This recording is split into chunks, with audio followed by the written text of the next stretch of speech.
V jednom úžasném zámku se zahradou kouzelnou, tam král a syn si žili málem líp než v ráji.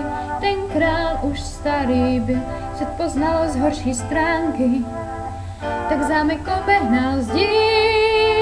V bráně on pouze sám měl klíč. Král cítil se jistě, tak se varoval změn, avšak prozřetelnost prince zastáhla ven. Párkrát v létě místo hvězd září, démanty touhy a spadnout můžou k nohám tvým. Toužíš démant v svých rukou svírat, pak bránu zamčenou měl vysít, lidem dobrým, zlým i zákeřným. Tam venku zkáza čeká, kázal princovi král, dál se mnou žít. Zda zůstaň v našem krásném zámku, tam brána vysoká před lidmi tebe chrání.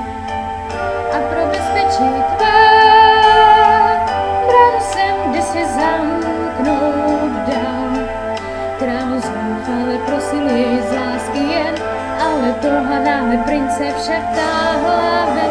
Vždyť párkrát v létě místo hvězd září, démanty touhy a spadnout můžou k nohám tvým.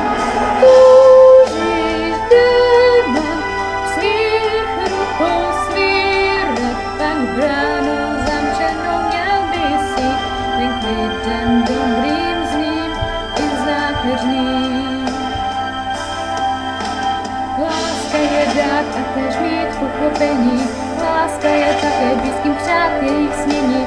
Láska je volnost, i když nás to mrzí, láska je říci a mít v očích slzy. Párkrát v létě místo hvězd září, démanty touhy a spadnout můžou k nohám tvým.